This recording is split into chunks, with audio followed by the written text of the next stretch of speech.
The sun beat down over the jagged ridges of the Malakar expanse. Amara Vega adjusted her compass necklace, scanning the horizon. The map was real.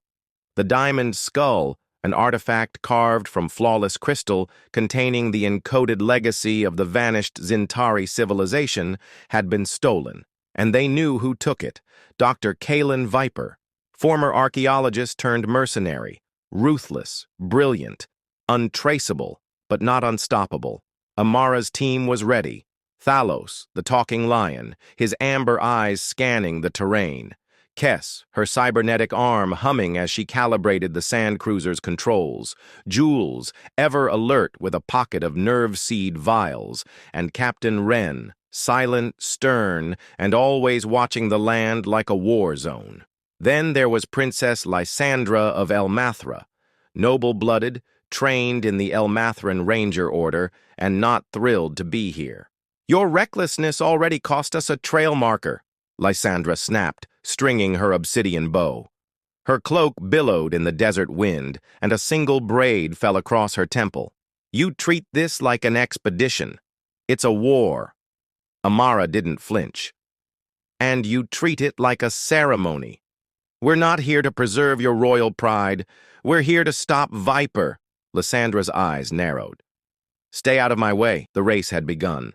They thundered across dry basins in a gutted sand cruiser, engines shaking, dust plumes rising.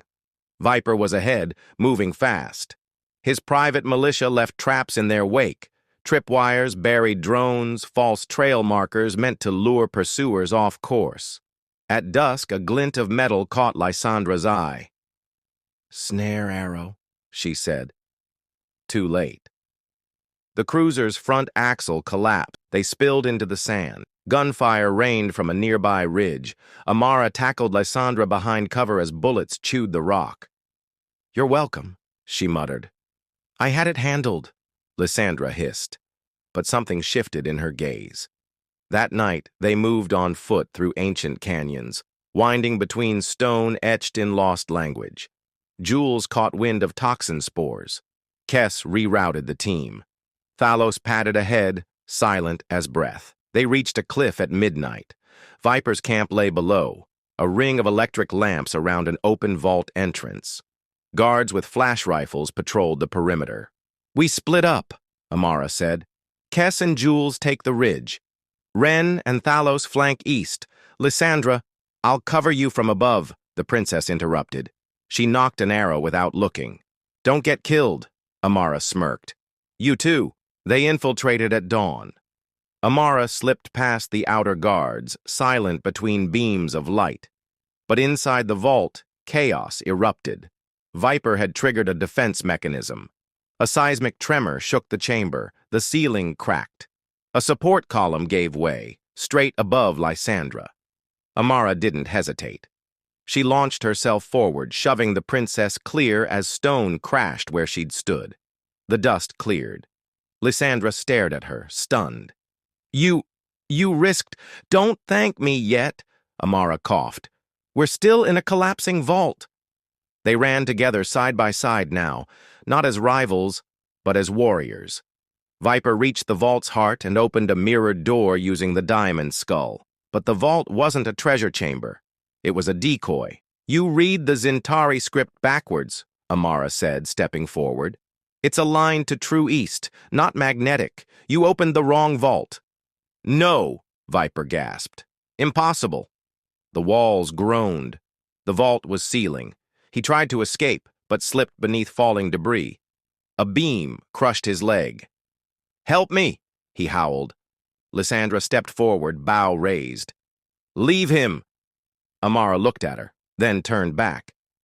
"We're not like him." Together they dragged Viper out just before the vault sealed forever behind them. Back in the Zintari highlands, the artifact was returned to its rightful keepers.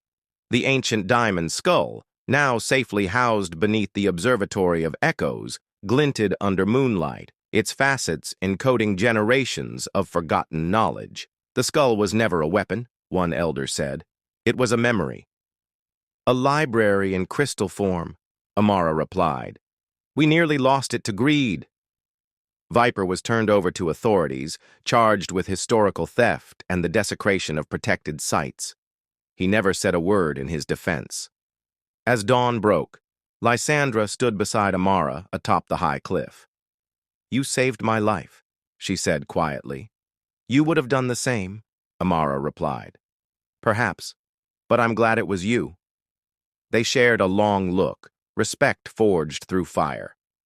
"Next time," Lysandra added, a wry smile tugging her lips, "you follow my lead." Amara laughed. "Only if you're not aiming at me." And with the skull returned, the past protected and trust finally earned, the team turned toward the horizon, ready for whatever came next.